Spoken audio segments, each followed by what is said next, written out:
The conversation with my grandparents and parents was about World War I. I mean, that was a catastrophe. World War II broke out on December 7th, 1941, and I was 20 years old, and I signed up almost immediately.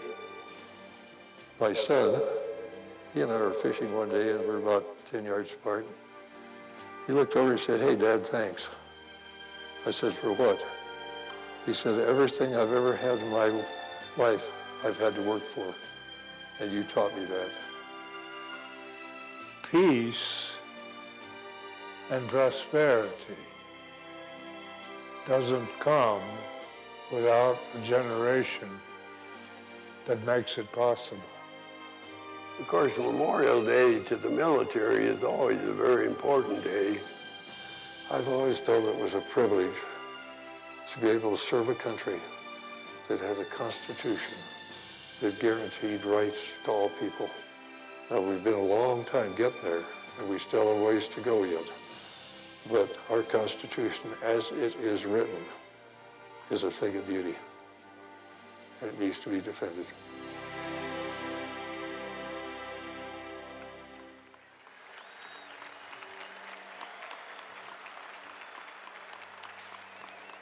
Ladies and gentlemen, the World War II veterans you just saw on video are from our community, and they join us on stage. Dr. Ralph Christensen, Don Stoney Stonebreaker, and Dr. John Farrington.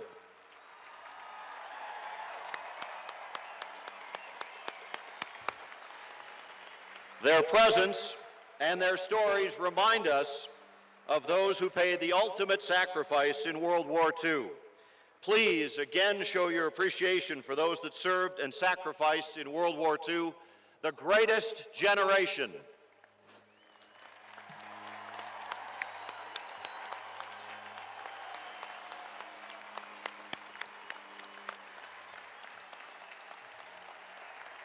Let us now look to the skies and welcome skydivers from Mile High Skydiving as they carry the flags of the 5 branches of the Armed Forces and the POW-MIA flag. As your service flag enters the stadium, please stand so we can acknowledge you.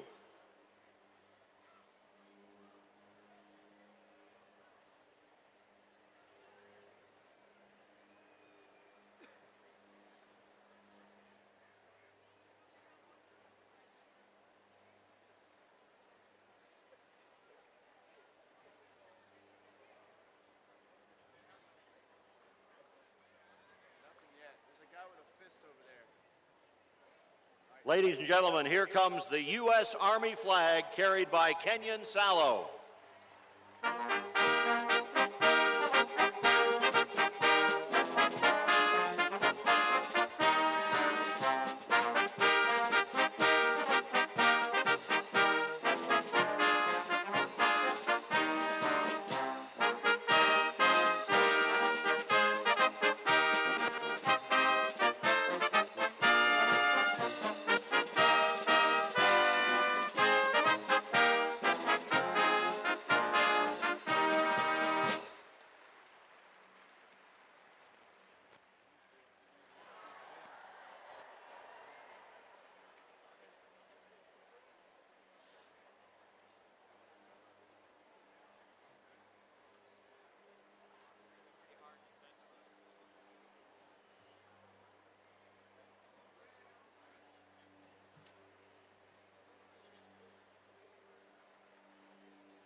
And now, a tribute to the United States Marine Corps.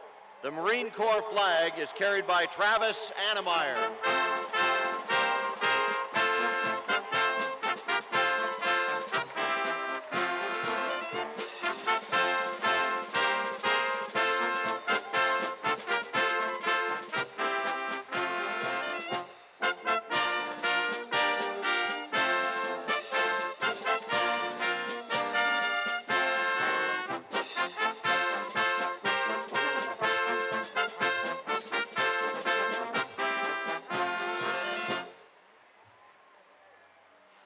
Please honor those who served in the United States Navy. The Navy flag is carried by Cody Irby.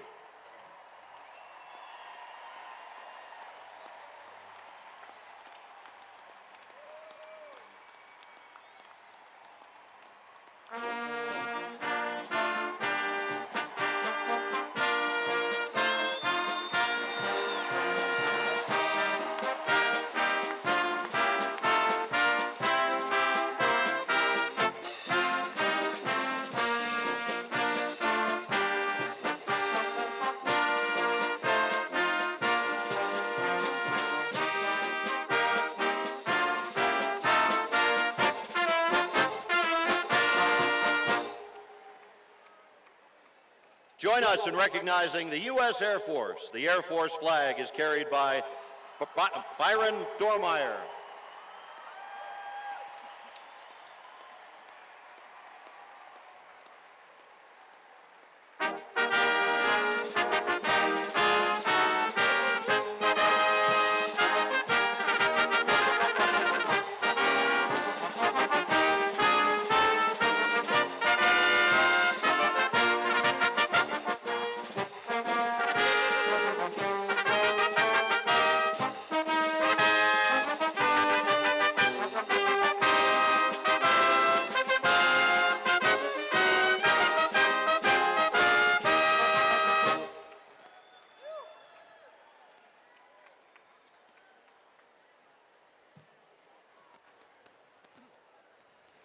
Thank you to the members of the United States Coast Guard. The Coast Guard flag is carried by Trip Schwab.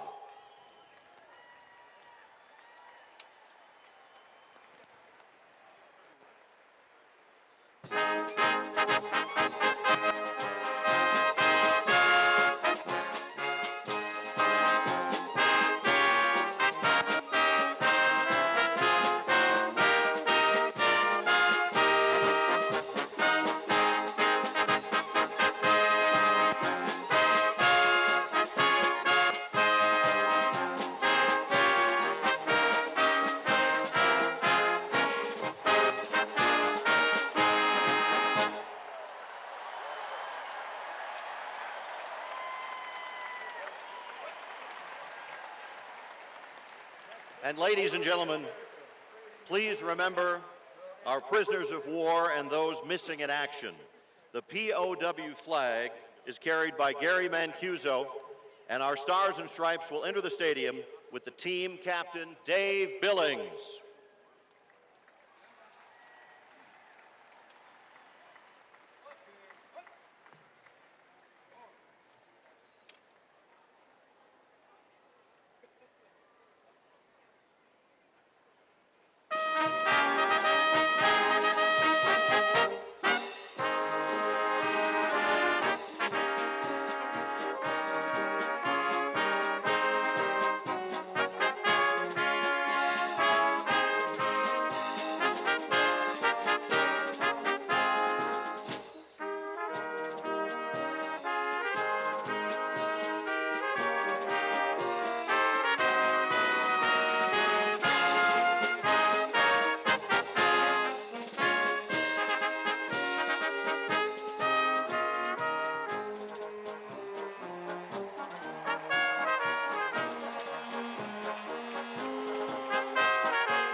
Please stand as the Honor Guard and the Color Guard take their places on the field.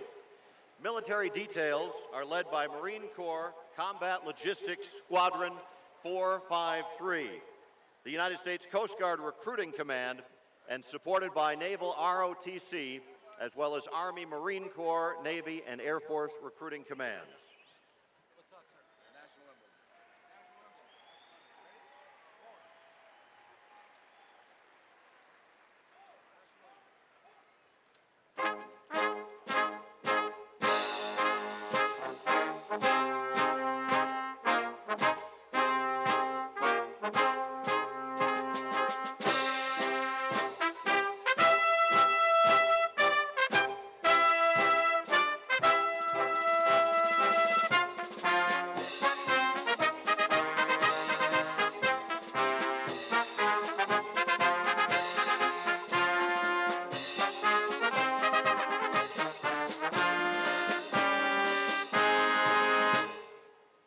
Recruits from the Army, Marine Corps, Navy, Air Force, and Coast Guard will take their oath of enlistment and begin their service to the nation.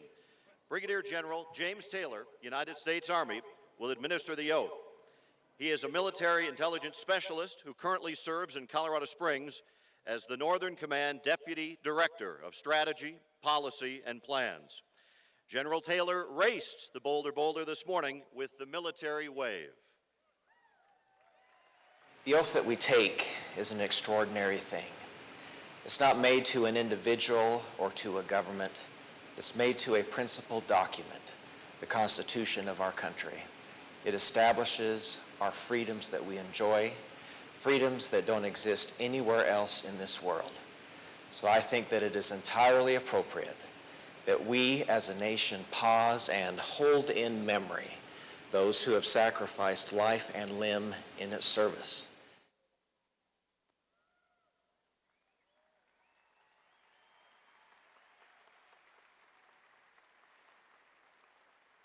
Ladies and gentlemen of the audience, we invite you to stand in honor of those who will take the oath this day.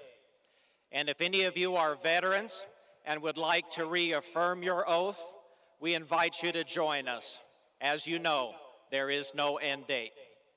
To those who will take the oath, please raise your right hand and repeat after me. I state your full name. Do solemnly swear or affirm that I will support and defend the Constitution of the United States against all enemies, foreign and domestic, that I will bear true faith and allegiance to the same, and that I will obey the orders of the President of the United States and the orders of the officers appointed over me according to regulations and the Uniform Code of Military Justice. So help me God. So help me God. Thank you. Let's give these new service members a welcome to the military that they will never forget, ladies and gentlemen.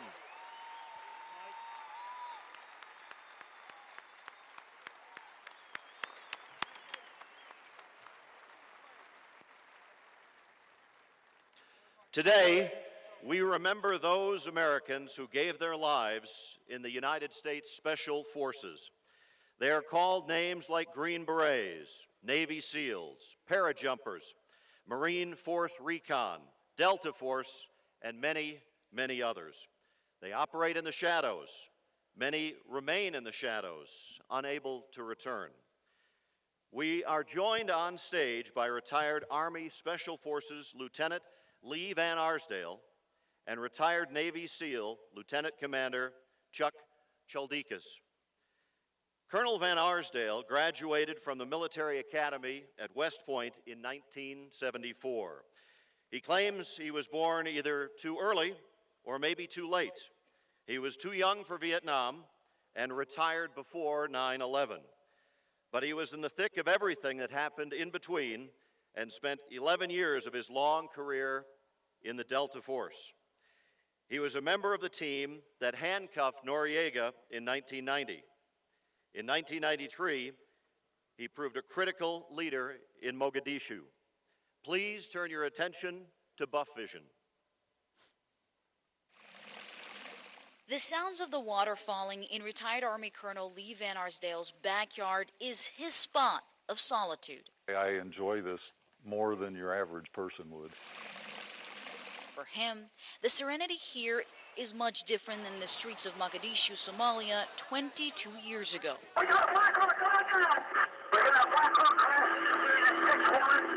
There was firing going on almost from the first second that we landed there. It was a total mess. From the Joint Operations Center on October 3rd, 1993, Lieutenant Colonel of the time, Van Arsdale, closely watched Operation Gothic Serpent unfold. Many would come to know it from the movie Black Hawk Down. We got 2 wounded, and we got both the pilots dead in the chopper. We knew we were going into a hornet's nest, which is all the more reason why you get in and out as quickly as possible. What's been lost in the pages of history is that was a successful mission. We did what we set out to do. Don't confuse a tragic loss of life with mission success. And what Van Arsdale says happened next to secure the location of the 2 out of the 5 crash sites defined the saying, comrades in arms. They did everything that they needed to do to bring that helicopter down in such a manner that the people in the back lived. But in so doing, they gave up their own lives. The heroic actions of both pilot Cliff Walcott and co-pilot Donovan Briley helped save the lives of 4 Delta Force snipers. A mile away, another selfless act. Outnumbered by thousands of militia swarming to the second crash site, Gary Gordon and Randy Sugart kept on firing back till their last breath. Their fight helped save pilot Michael Durant. And as the 17-hour-long battle went into the dark, Van Arsdale went to one of the crash sites to ensure soldiers don't get confused and kill each other. Eventually, all soldiers were picked up and brought back to base. His efforts that day earned him a Silver Star and a Purple Heart. But he says the true heroes aren't here to tell their part. That's Randy Sugart and that's Gary Gordon. They were awarded the Medal of Honor. Today, their faces, along with others who fought selflessly that day, That picture just happened to capture 3 guys in the squadron that all lost their lives. are on his wall as a daily reminder of a mission well done. For me, every day is Memorial Day and every day is Veterans Day. So there's not a lot of time that I don't think of them.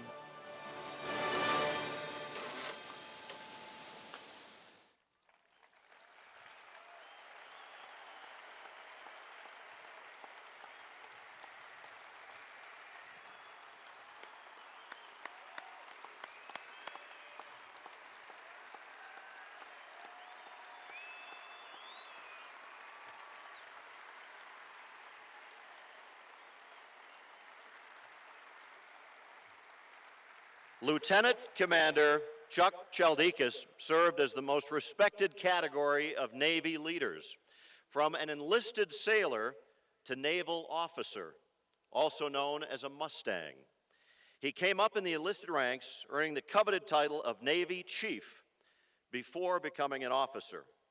He graduated in SEAL training in Class 50 and conducted multiple tours in Vietnam between 1968 and 1972, and served a full career as a SEAL, retiring in 1993. Once again, please turn your attention to Buff Vision.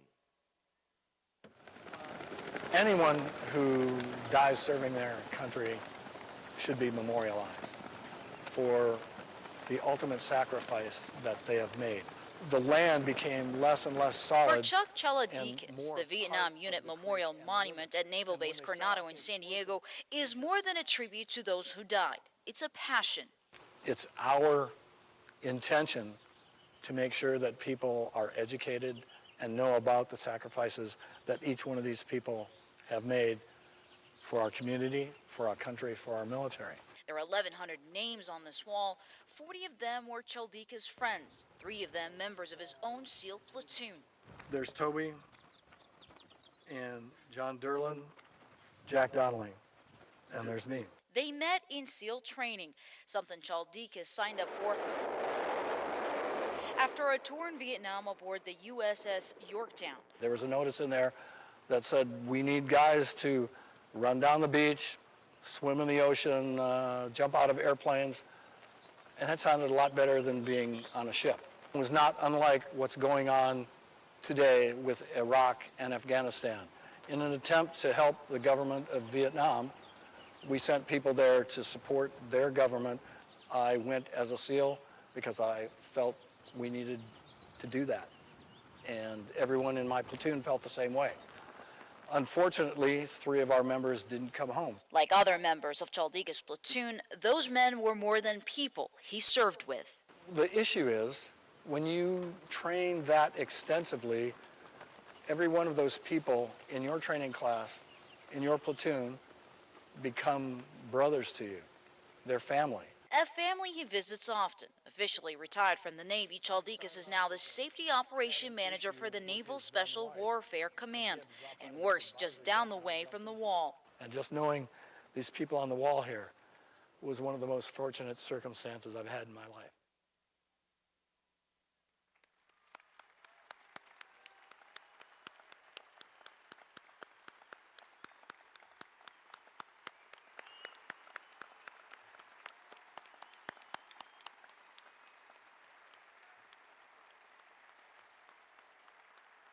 We are especially thankful to those special operators who paid the ultimate sacrifice in their service. Would you all please rise and show your appreciation for the remarkable Americans who have served in the Special Forces, and to all of our honored guests today.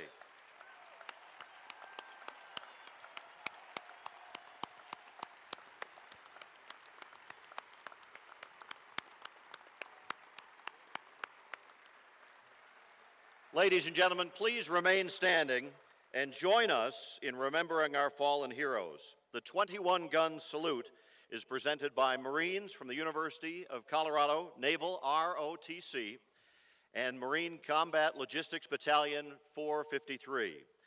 Taps will be played by longtime Boulder trumpeter Mr. Bill Wilkinson and naval musician seaman Dan Arut.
Again this year, our national anthem will be played by Stuart Boone of Garden City, Kansas. Stuart served in the 99th Infantry Division in the Second World War and earned 3 battle stars and the Bronze Medal during the Battle of the Bulge. He was one of only 11 members of his artillery battery of 68 soldiers to survive the battle, known as the Lucky 11. Stuart is committed to the memory of fallen veterans. Not only has he played taps and the national anthem in past Boulder Memorial Day tributes, but he has additionally volunteered to play taps at over 1,200 military funerals. Would you all please stand for our national anthem?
Ladies and gentlemen, Stuart Boone.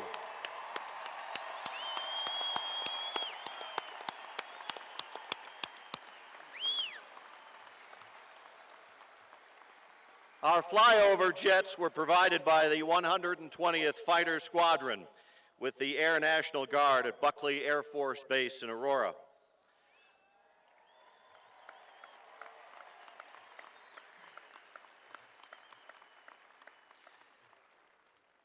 Ladies and gentlemen, last year we honored Betty Litovich, a pioneer in military aviation as a World War II Women's Air Service pilot. Betty was a longtime Boulder resident, and she took her last flight on April 8th.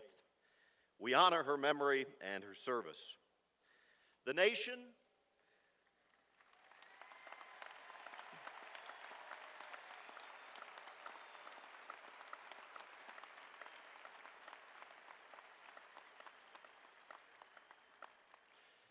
Our nation owes a special thanks to the nearly 1 million men and women who have paid the ultimate sacrifice in our country's defense. We are, as a nation, grateful and humbled. Thank you all for paying tribute with us. Please enjoy a safe and reflective Memorial Day. Thank you.